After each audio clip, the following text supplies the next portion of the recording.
Hi, I'm Sam Vokes at Wycombe Wanderers, and you're listening to Wycombe Sound. The Wycombe Wanderers Show. Welcome to the latest edition of the Wycombe Wanderers Show. Coming up in the next hour, in reverse order.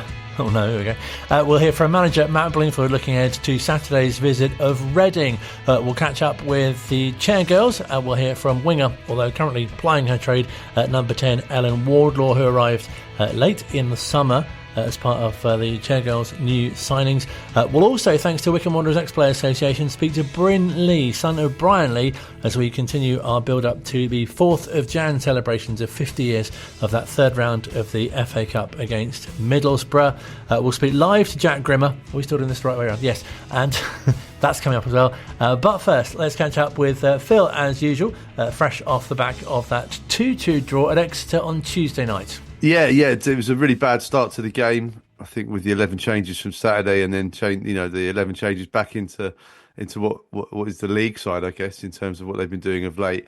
But yeah, to go down within 90 seconds was, goes without saying, the worst possible start for us. And historically, St James's Park has been a really tough place for us to go. We've not won there since 2015. It's a long journey on a Tuesday night. And yeah, it was a poor start, and then to go 2-0 down again with another largely preventable goal. But what I was really, really impressed with was the lack of panic from the team. They remained calm, they stuck to their guns, and were a much better team from 20 minutes on. And very unfortunate not to go in at the break at 2-2. And then the equaliser, when it did come in the second half, was a superbly worked goal, a fantastic goal. And it's great that Cam Humphreys got it, because it maintains his own personal record of remaining unbeaten, which is approaching now 2 calendar years in the Football League, which is a phenomenal record for him. And we were unlucky not to get a winner. Dan Udo had a really good chance in injury time, well saved by the keeper. And that could have been another famous victory from 2-0 down. But I think in the overall context of the season, a 2-2 draw away at Exeter on a Tuesday night is not a disastrous result. I just, obviously there's the what could have been with the poor start, but there we are. But, at 2-0 down, you take a 2-2 every time. And what else really stood out for you other than the goal scorers? I think, like I said just now, just the sort of the belief in the team that even at 2-0 down, they didn't sort of panic or go into sort of overdrive or try too hard. They just kept going. They kept their guns, and that sort of calmness. I guess it's sort of a product of being on a run of 11 consecutive wins, that you kind of got that momentum and that belief in yourself, and that was apparent on Tuesday night, which was great to see, especially when the goals come back in. I think Joe Lowe's header was perfectly timed, and it kind of gave everyone a sense of belief that there was more in the game for us. And again, credit to Joe, because I think that's 3 goals in 4 games, and he's been playing brilliantly at the back as well. So real value in both areas, really. And yeah, I think what's really impressive is as well as that that you can't win every game. I think it'd be impossible to go through the whole season and add to that run that we were on. But yeah, I mean, speaking to the gaffer afterwards, he was fairly pragmatic about it as well, and knew where things had gone wrong. Considering the start we made to the game, considering the tough moment we had at 2-0 down, to show that character and determination to imprint ourselves in the game, and I think it could have been more. The winning run could have continued. We had a couple of real good chances in the game that didn't quite go our way, but at 2-0 down to show that character and come away with a point, we have to be pleased with that. Seemed to be a calmness on the pitch, even at 2-0 down. There was no panic, no changing of shape or anything, just sticking to the game plan. Yeah, and I think that's important for us, because we speak about trust with the players. We speak about giving them autonomy to go and deliver the performances, and I think that in those tough moments you have to live out your values, and I thought that there was always an opportunity for us to imprint ourselves at the game, and we started because it hadn't started. It wasn't as if we were getting picked off, it wasn't as if we were getting dominated. We just hadn't started the game to the level that we needed to and usually do. So it was just about slowly building our way into it, and I thought we did that. We could have had more goals, but to get 2 away from home and come away with a point, we have to be pleased with that. You must have been enjoying making 11 changes from the game on Saturday, because it was just a long journey, and second half Wycombe were really at it. Yeah, and I think that maybe it's twofold. We were slow to start, so maybe that had an imprint on that, an effect on that. But then come second half of the game, we had loads of energy to go. So again, that's the power of the group. It's the power of trusting the players that we have. It's really hard for the players that won at Wealdstone on Saturday and leave a few at home, and I don't enjoy that part of the job, absolutely not. And I thank them for their efforts and apologise for not being able to bring them down here. But it's about the group, and we showed some real good moments. I felt like we really came out second half and dominated possession.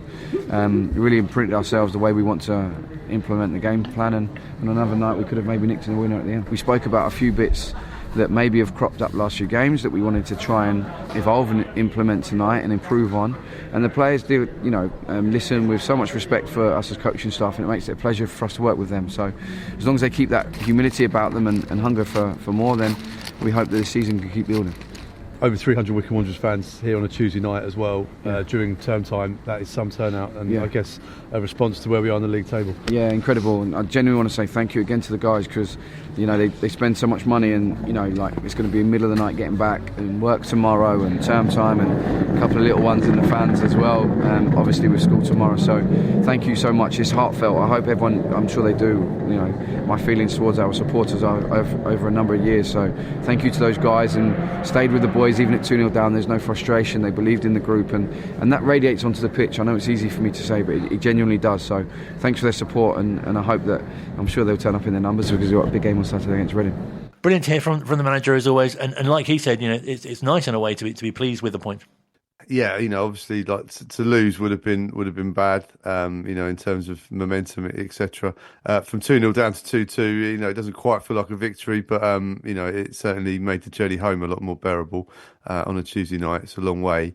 I think as well with the disruption from the Saturday with the 11 changes, I think it's great that we can keep players fresh, but Exeter only made a few changes for their home FA Cup tie against Chesterfield, and I think you could see that in the start of the game on Tuesday.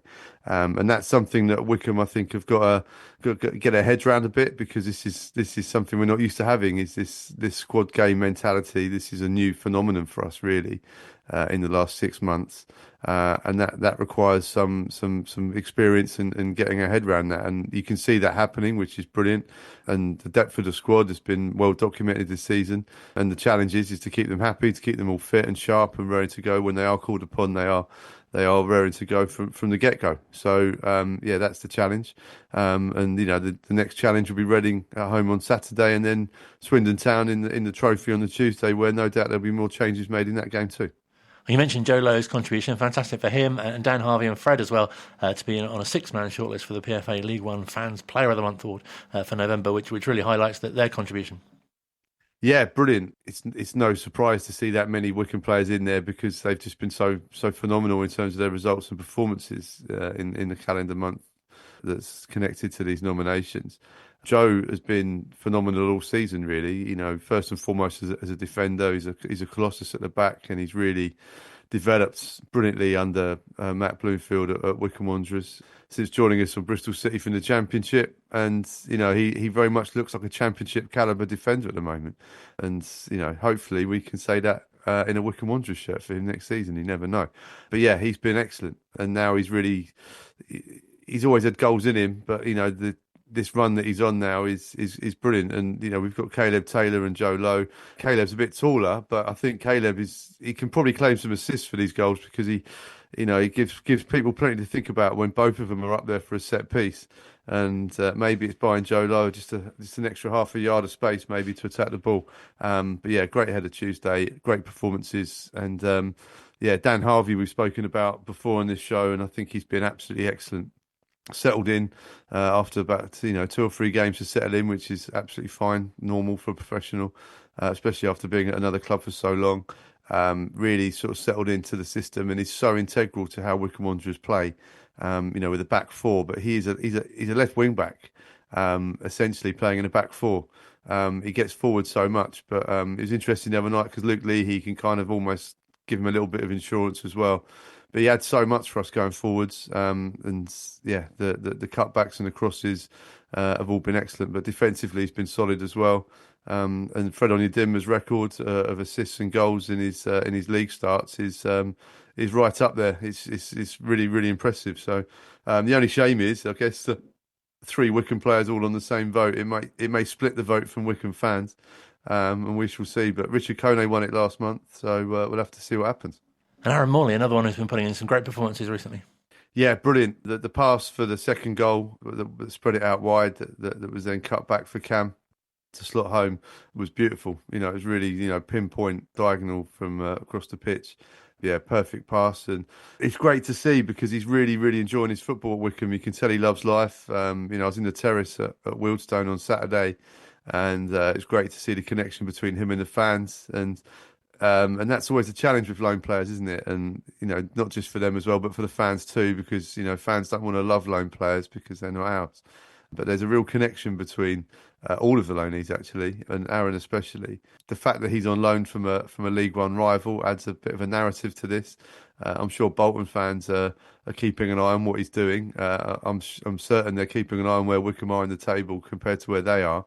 And I think that's adding to some of the pressure that they're applying to their own manager. So there's plenty of going on around it. But at the moment, Aaron is doing exactly what he needs to do. In fact, all that he can do, which is play brilliantly for us and enjoys football. And we're very much enjoying watching that too. It's a great compliment, in fact, to many of the league, the loan players that you mentioned. That as fans, you sometimes forget, don't you, that we've only got them on a temporary basis.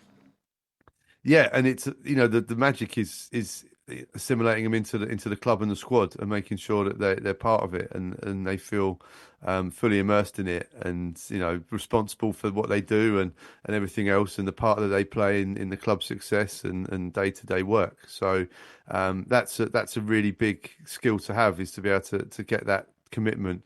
And it's something that Wycombe Wanderers have been exceptional at, not just this season but previous seasons as well, where we've seen loanees really buy into the culture.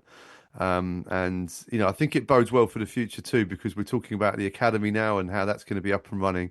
And yes, it's wonderful that we can develop people in their, not just their football talents, but their actual attributes, their personalities and their attitudes, etc.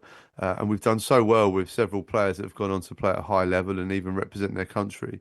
They're not ours. We of course enjoy their contributions and benefit from them while they're with us. But in the future, we can hopefully apply this same ethos to developing our own talent, and they'll be ours. They'll be contributing to the first team, and then if they're then sold on to move higher up the ladder, contributing to the financial model. But yeah, that ethos will be absolutely vital to it, and I'm sure the blueprint of that is what we've done with the loanees in the last few years. And much to look forward to on Saturday with a special atmosphere at Adams Park, I'm sure, with a bumper crowd with the local derby. Yeah, I think it's going to be the biggest crowd of the year. So, unsurprising as well. Reading, it's just a nightmare for their fans in terms of what's going on off the pitch. There's lots of rumours swirling around yesterday and today, and will no doubt continue, that their manager Ruben Sellers is being linked to another job, which is unsurprising because he's done a fantastic job at Reading. When you consider the amount of stuff he's had to deal with that no other manager in the division is having to put up with in terms of the off the field problems. He's done a phenomenal job, a fantastic job. They went 6th on Tuesday when they beat Cambridge. And, the Reading fans, every time there's breaking news, they sometimes get their hopes up and then all of a sudden it's taken away from them. It seems to be an incredibly murky situation. And like I always say, it's always the fans that really suffer the most in these things because they're often the last to find out the exact ins and outs. It's the fans that will still be here in whatever guise the club will have to take moving forward. It's 150 years of history of a Football League club, and it's the fans I really feel sorry for in this. They've sold out the away end on Saturday, which is no surprise, short journey. And, I think the football that Ruben Sellers has put on display for them this season has been a welcome distraction for them in terms of what's going on with their club. But look, Saturday will be all about Wycombe for me because it's an opportunity for Wycombe to put a show on in front of a big home crowd and hopefully cement their place at the top of the table. Sentiment can't come into this. Reading will have their well-documented problems. We'll see what happens with their manager between now and then. But look, we're playing against a club with a siege mentality that have used that to their advantage this season, and quite rightly so. They don't have a lot to play with, but what they have, they've done very well with. It's going to be a tough game. Lewis Wing, Chem Campbell, players that we know well. Lewis scored another fantastic goal Tuesday night, so that we know what he can do. It's going to be some really interesting battles out there. Their away form isn't great. Their home form's been superb. So hopefully Wycombe can find the gaps and get themselves another 3 points. Should be fantastic, and hopefully fans will see goals. I don't think there's been a league game this season where Wycombe haven't scored. Yeah, I think the run goes back quite some way now. It's a huge amount of games into last season where we've scored. So yeah, that's it. Fans pay money to watch football and entertainment, and not every game can be a classic. But at the moment, Wycombe Wanderers is almost guaranteeing goals. So if you're thinking about coming down, listening to this, then come on down on Saturday. I think it's going to be a dry afternoon, wrap up warm, spend the afternoon in the fresh air, and see some excellent top level League One football. Well, enjoy the game yourself. Looking forward to it. Cheers, Colin. Great chatting to Phil, of course, who, if you're not going to the game, it'll bring you full match commentary here on Wycombe Sound and on Wanderers TV, where you can hear more of that chat with the manager after the Exeter game. I'm very pleased to say we can pick up some of those issues raised now with Captain Jack. Thank you so much indeed for joining us. Oh, you're very welcome, mate. Thank you for having me. It's great to be able to kind of get your obviously players' eye view as well. Some of the things we mentioned with Phil there, just what must be so pleasing is the sort of calmness of the way that the team was on Tuesday night, despite going 2-0 down. Yeah, absolutely. I think that speaks volumes of the belief that the current team have. Even when we go 2-0 down, we feel that we are strong enough and have the players that we know we're going to create chances. To say that, I would rather not. I'd rather that we didn't go 2-0 down, if I'm being honest, and I'd rather that we were, on the front foot. But as we have been numerous times this season, but if at times like on Tuesday that we inevitably fall behind, we know we've got the players that are going to be able to get us back on level terms. And something else which we touched on, which has been obviously evident recently, but also in times gone by as well, is how well the lone players have a connection with obviously the rest of the players, but also the fans as well. Yeah, absolutely, and it's tough because that old saying in football is to never fall in love with a lone player. But I'm sure the fans are finding it extremely difficult this season because we've had numerous loans this season that have hit the ground running and exceeded all expectations. And I think January will be a very interesting month. The powers above, hopefully they can do the business, and it'll be a very interesting month because, essentially, unfortunately, for us, they're not our players, but it speaks volumes of the club that they've managed to go out and do their homework and get these kind of players in the door, and we feel very fortunate to have them. And it goes without saying, it must be such an exciting time to be part of this team on now an unbeaten run, which was recently a winning run, but obviously top of the league as well, and a great game against Reading to come on Saturday. Yeah, absolutely. Yeah, it's the season's going to have plenty of bumps in the road between now and May. It's never as simple as unfortunately you can't win them all. It's I think up to us to go out and prove that Tuesday was a good point. If we go out and get the win on Saturday, then I think we'll all be happy with the point. So it's a different expectation. Since I've been here, we've been challenging the playoffs and we've had real success. But top of the pile is a different animal to sort of tame altogether. So it's interesting. The boys are buzzing, to be honest. We're riding high. We're riding the wave. The gaffers excelling this season, and like I knew he would, and things are looking up for us at the minute. So I hope the fans are enjoying every minute of it like we are. I think supporters are certainly enjoying the style of play and the way the team are performing, and obviously, as we mentioned, the goals in all the games.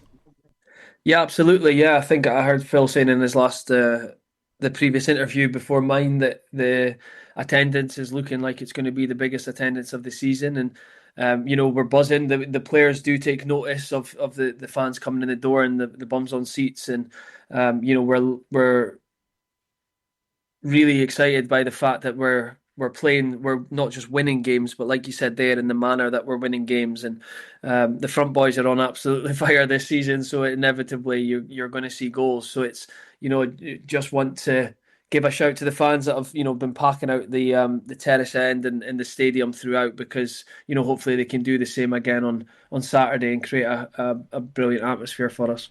And great for you to be involved in the forum at Adams Park a couple of weeks back as well. It was really good, actually. Yeah, I really enjoyed it. I think the more opportunities you can do things like that to connect with the fans, I think it's brilliant. I think, the fans pay the cliche saying, that they pay their hard-earned money to come and watch us every week, so they are entitled to their opinion. And I think it's a great place for opinions to be shared and questions to be asked, and but in the right way.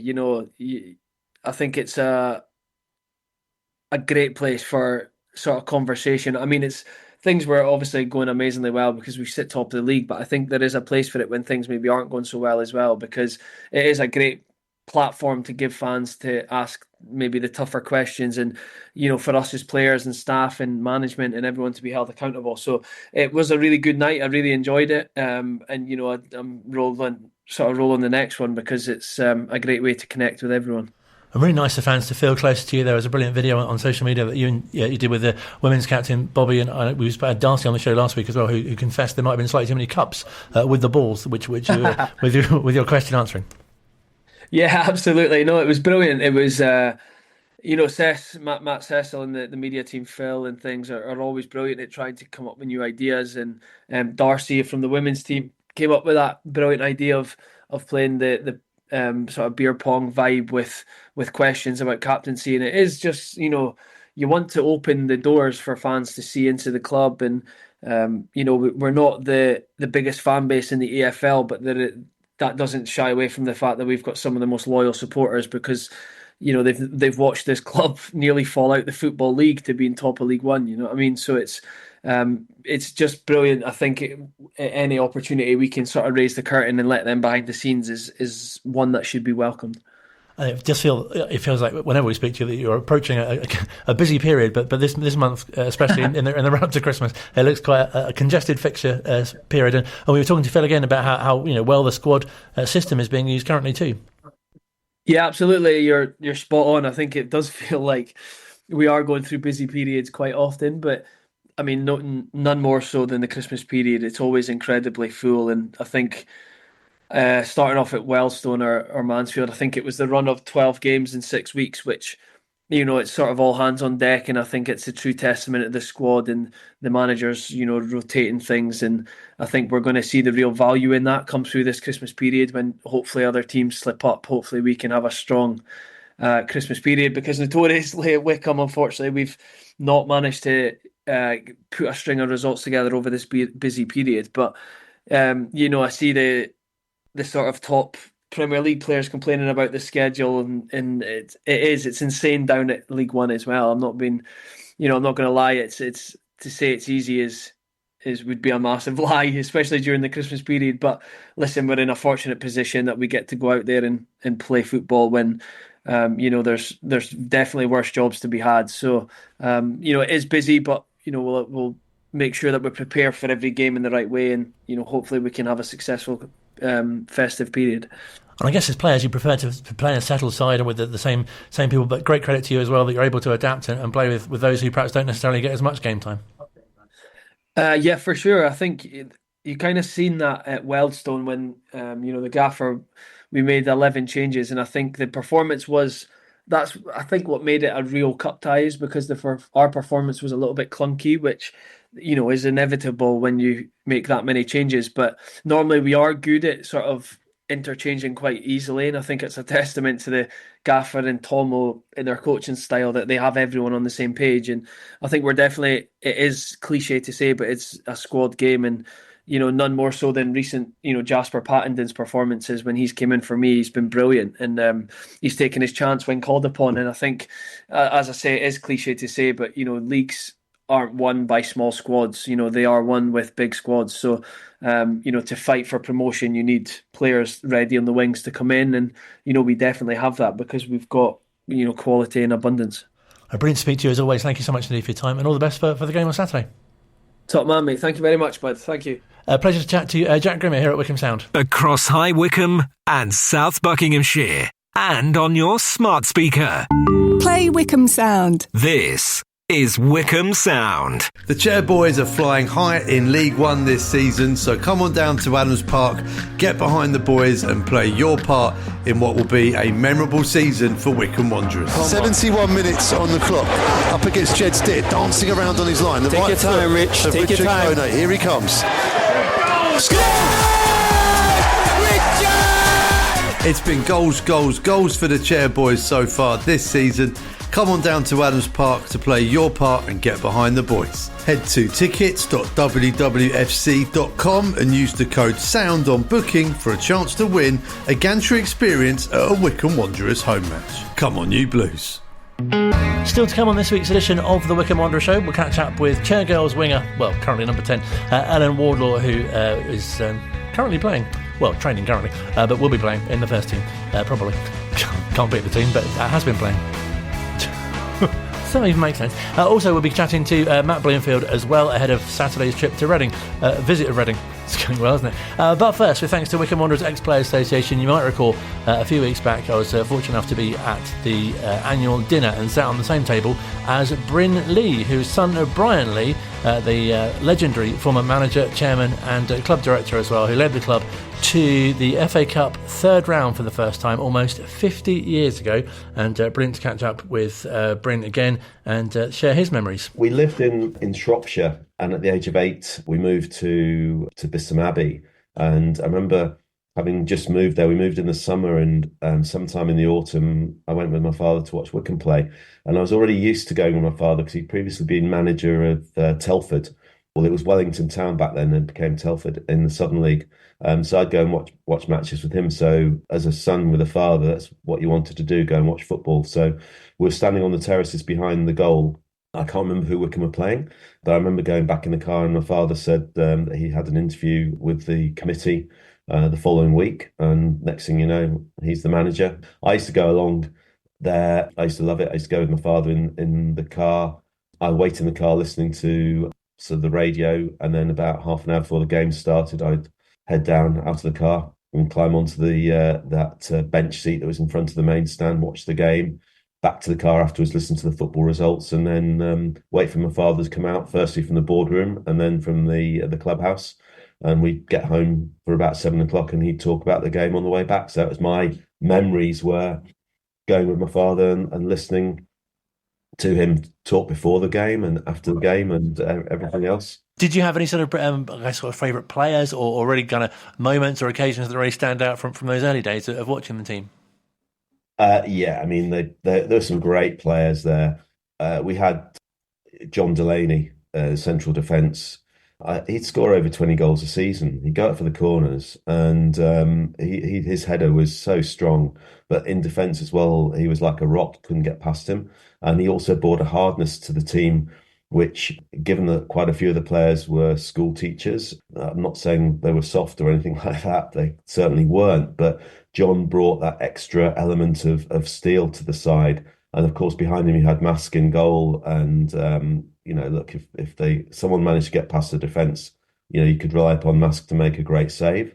So that was great. So you got this spine going through the team, and up front, and my favourite forward, I guess, would have been Keith Searle, but Bodger would get the goals.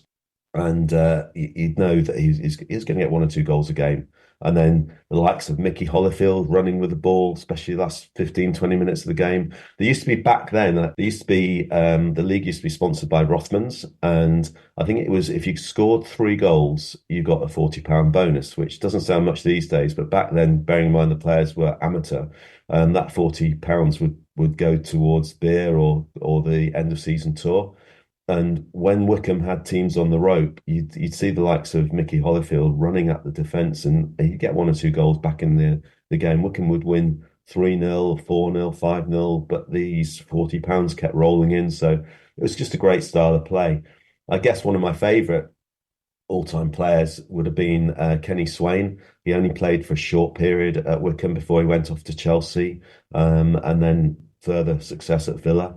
He was a great player. He came from the local college where my father had seen him playing, and when he arrived at Wycombe, having just been playing in a college team in the park, to suddenly be playing at Wycombe at Lokes Park in front of a few thousand supporters he was like a duck to water. He was just such a good player to take people on. And the irony is he played on the right for Wycombe, but he then became a fullback when he turned professional. But he was a great player. And speaking to some of the players from that time, what really comes across is how well they all got on and a brilliant camaraderie. Is that something that your dad really cultivated as well? Yeah, absolutely. They were a team. There was a backbone of local people. I mentioned Mask and Bodger there. There were others. Faulkner was there. There was a hardcore from Wycombe, but players would come in and other players would move to the area, like Howard Kennedy took up a job teaching in Wycombe. So there was a hard nucleus, but then there was respect as well. Players would join Wycombe, the Larry Pritchards, Alan Phillips, they'd come in from other clubs, and Wycombe had played these clubs, and Wycombe became a club people wanted to play for. And I think that was something I'd like to say was to do with my father's coaching and John Reardon there. But I think it was also the atmosphere in Wycombe. We had a great crowd there. And okay, the pitch was massive slope and everything and favoured Wycombe, but the whole atmosphere at Wycombe was great. I mean, I just remember the days people would work in the morning and they'd come back, have a couple of beers, and they'd turn up at the match in the afternoon. And then one end of the ground would be full, the other would be empty. In second half, that end of the ground would be full and the other end would be empty now because the supporters had swapped ends. It was just a great atmosphere. And I think that meant people wanted to come and play at Wycombe. So the atmosphere that was built up in the team was great. The other thing they did was end of season tours. And they used that as a kind of way of saying thank you to the players for everything that had gone on through the season, but also to bring one or two new players into the squad to perhaps get them there for the following season.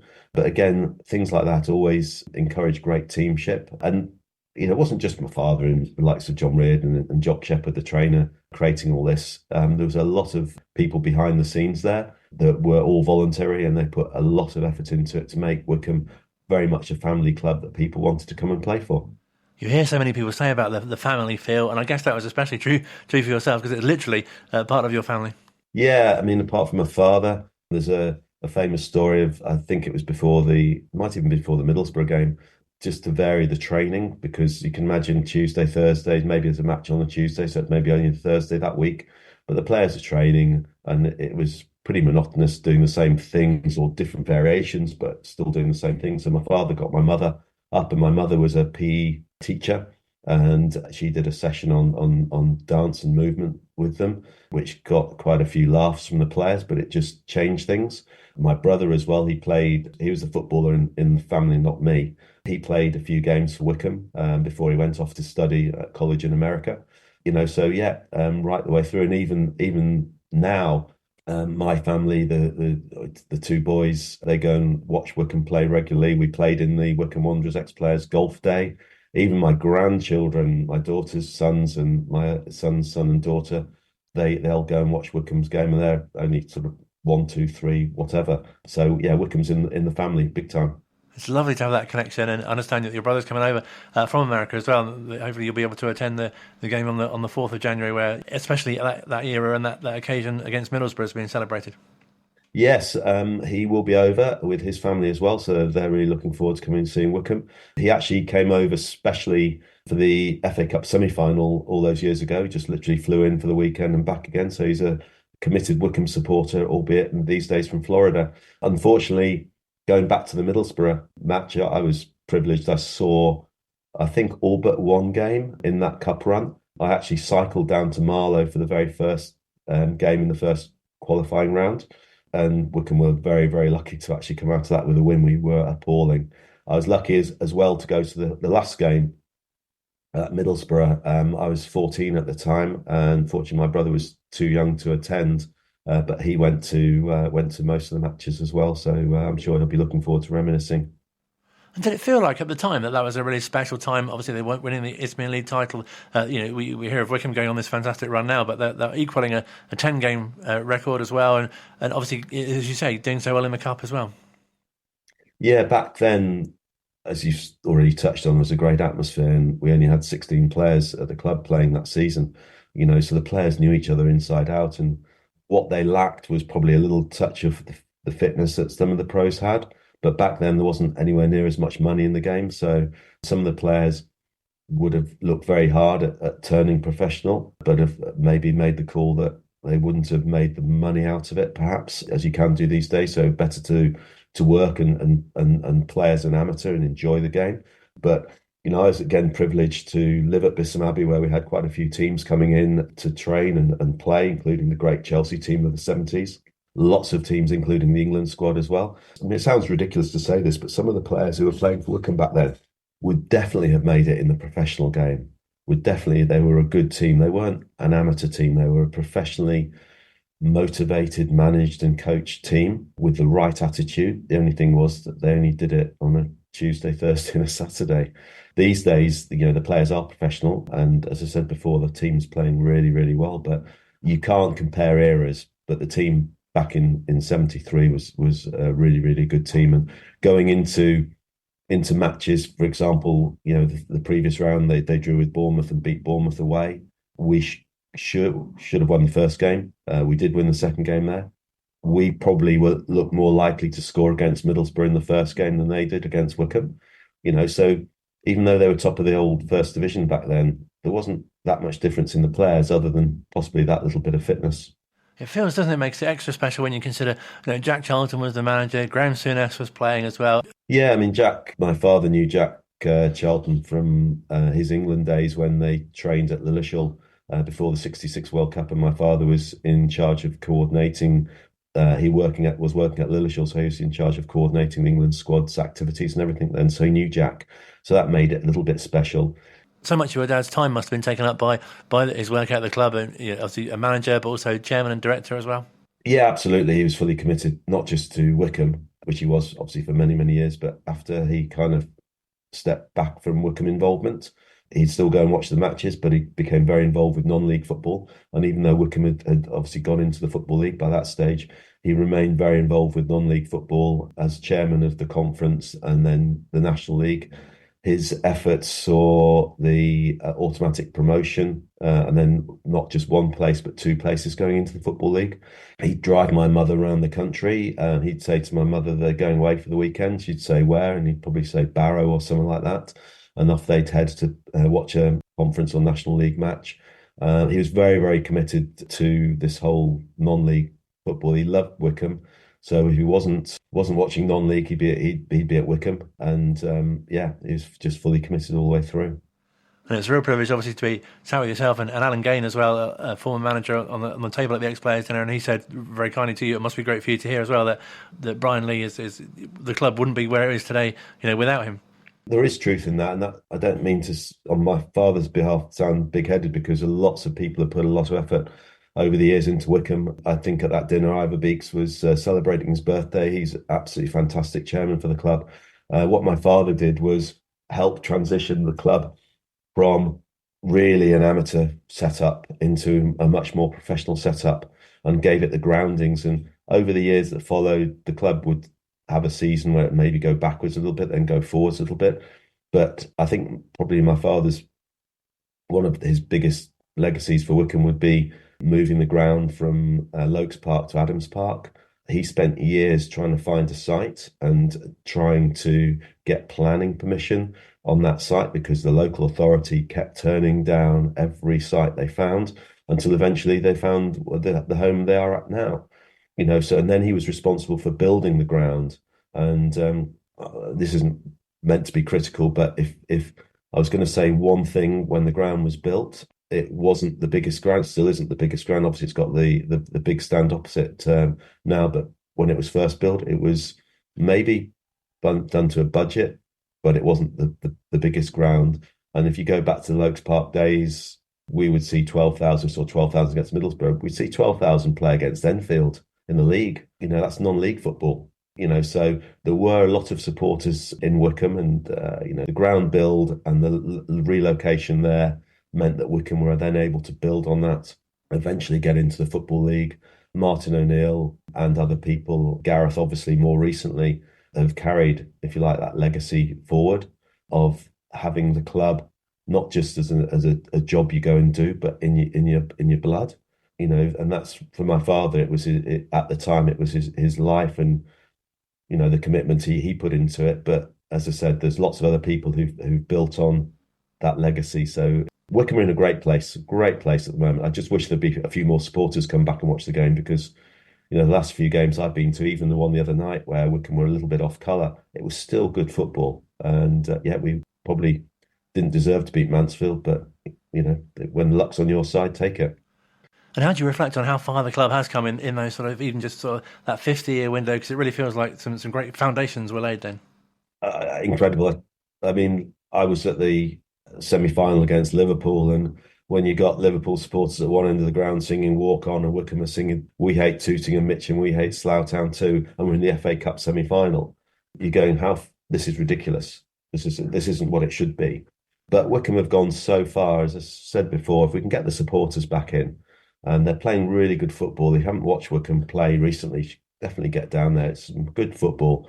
And there's no reason why Wycombe can't, with this squad and manager, get into a higher league, which is crazy. I just feel sorry that when we were in the Championship previously, it was during COVID, so no one actually got to see them. If we can get promoted this time, it'll be absolutely unbelievable for the club and the journey Wycombe have been on. Going back into 70s and 80s, we had some amazing runs and in the FA Cup, and we were winning the league and everything. We couldn't get to Wembley, just couldn't get to Wembley. We got to the semi-final of the Amateur Cup against Hendon at Brentford, sold Brentford Stadium out. Official ground capacity was only given at 9,000 or attendance was at 9,000 or something like that, which was daylight robbery. Because we must have been about 15, 16,000 there back then. But we lost and we didn't get to Wembley. So I remember going to the final, the trophy final, when we played, I think it was Kidderminster the first time round, and we won that. And just seeing Wycombe at Wembley was fantastic. But where the club's gone now, not just, on the pitch, the training ground. I know the training ground up at near the airport. It's amazing to have that facility. To re-establish the Wycombe Wanderers Foundation and get the youngsters, the girls, ladies involved with it as well. Absolutely incredible. The club's only going from strength to strength, and it's I think it's a great community club as well. And the plans I know they've got in the background there to make it even stronger. It's a really, really great club, and just get down, watch and support, and hopefully we can hold on to the end of the season. And it's a real privilege to be able to speak to your father on a previous episode of the show, and I'm sure he'd be really proud as well, and of where the club is now and his part in it.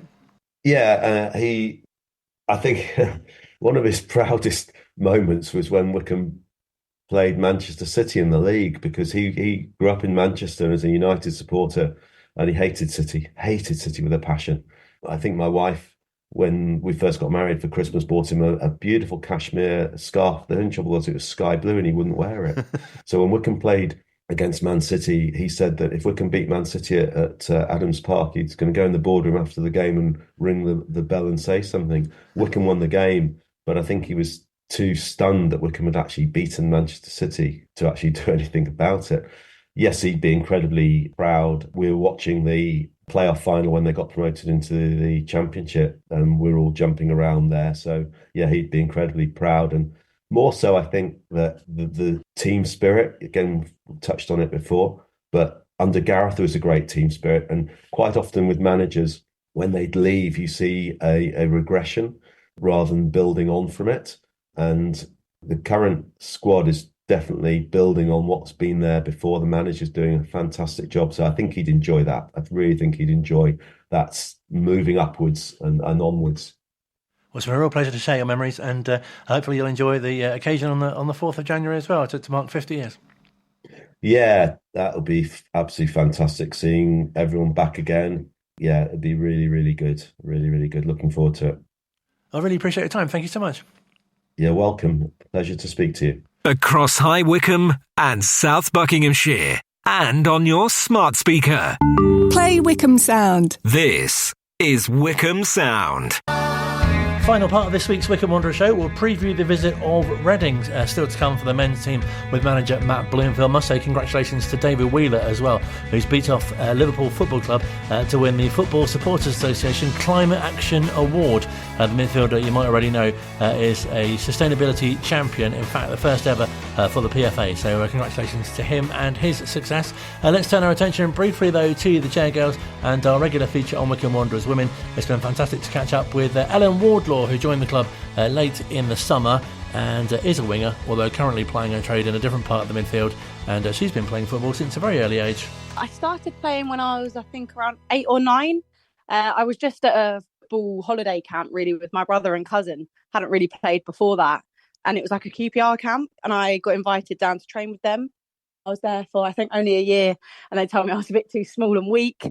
So I then went to Wycombe Rangers, where I had a really good spell there for quite a few years, had some good success, and then moved to Denham for, that was quite a while as well, 5 or 6 years maybe.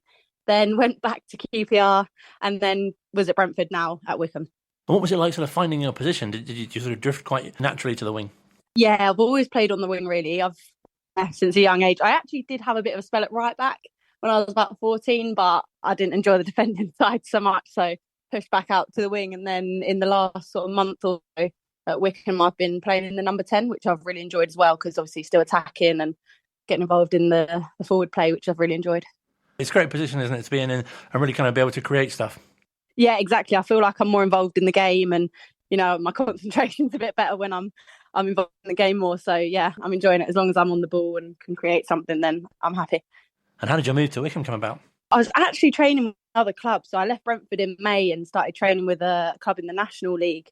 And I enjoyed it there, but I just felt like something wasn't quite right. And about 2 days after I was thinking that, Carl messaged me and asked me to come down to train. And I just loved it from the first session. So yeah, knew that was where I wanted to be.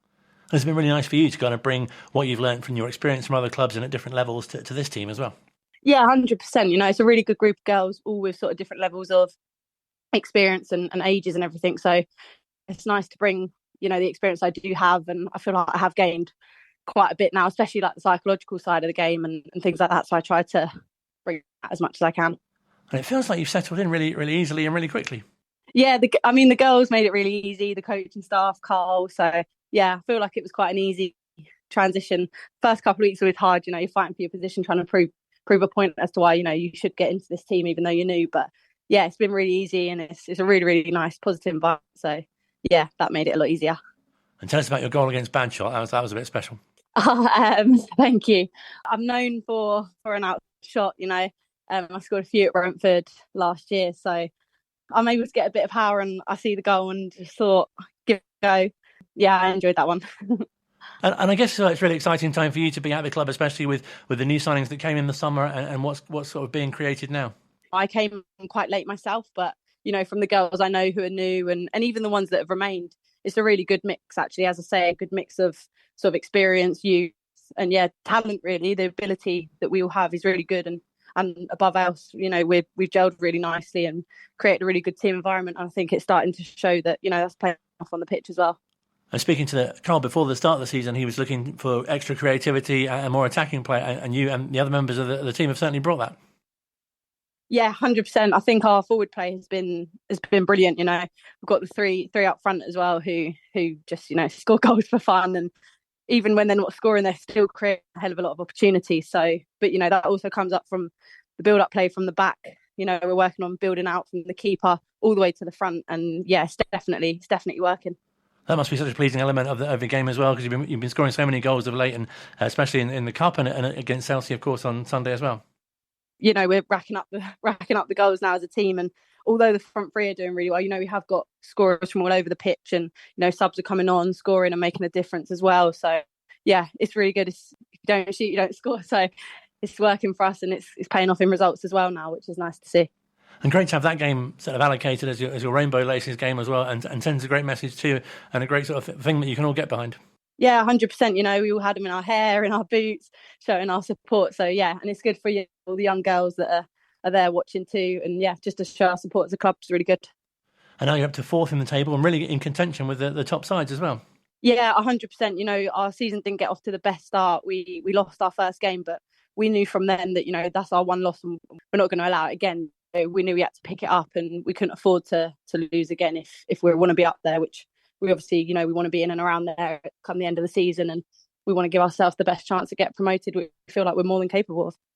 And it feels a really interesting time of the season as well. You've got the cup game with Penn and Tyler's Green to come, and also Reading as well on the horizon. Yeah, really looking forward to both. Obviously, we love the cups, but ultimately our focus is on the league, and we're going to do as much as we can to best prepare for both games before Christmas and go into that period in a really good position in the league, and also have a cup still to look forward to and play for. And what pleased you most about Sunday? Because it felt like a really sort of clinical performance. Yeah, it was, and I think we're starting to manage the game well as well now. We get ourselves in a good position, and, there's been a couple of games where maybe we haven't managed it so well and had a few mistakes that have led to goals and things like that, but it felt like really professional and just solid performance really from the back to the front. We just managed the game really well. And yeah, it's just nice to get the goals and put ourselves in a good position in the league. Do you feel pleased with your own game and your own contribution as well? Yeah, I felt I played well yesterday. As I say, I'm still new to the 10 role, but I've been really enjoying it and, working on it in training. And I feel like I had quite an influence in the game.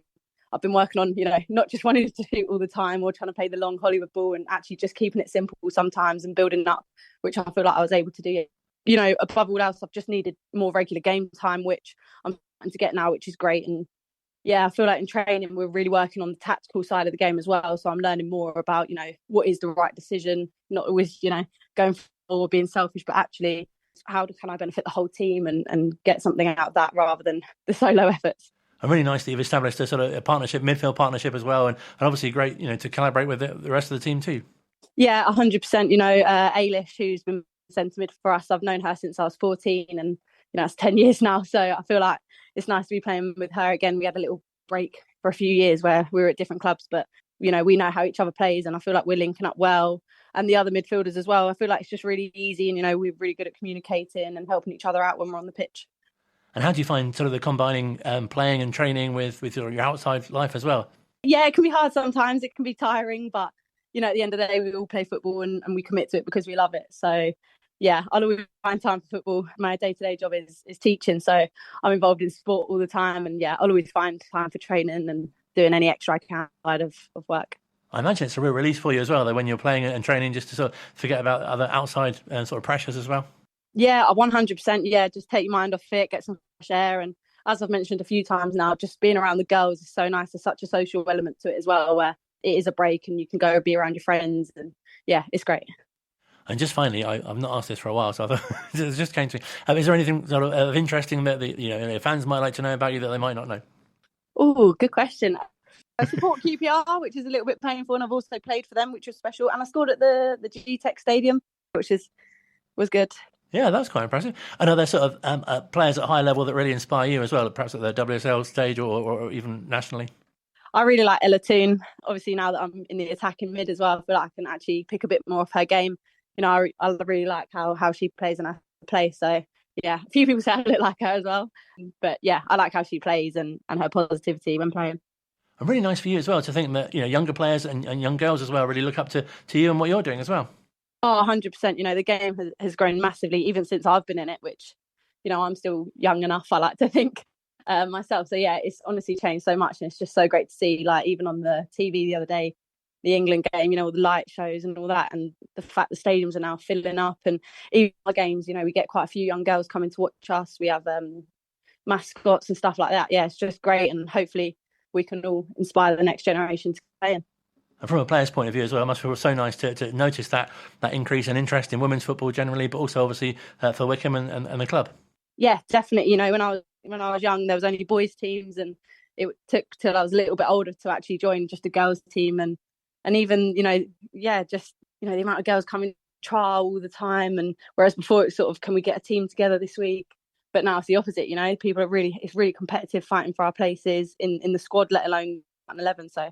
Yeah, it's great. It's really competitive at Wycombe as well. We've got some really great players. Our bench is even so strong every week, which is really great. Well, it's been brilliant to speak to you. Wish you all the best for the rest of the season. And thank you so much, Neve, for your time. Thank you so much. Great to have Ellen on the show. The Chairgirls play at Reading in next weekend. And the men's team, of course, have them visiting Adams Park. And manager Matt Bloomfield has been speaking to Phil. I'm sure it'll be a very good game. Ruben's got a very good team. They've got some really good individuals and a very good team as well. So we know it's going to be a tough one.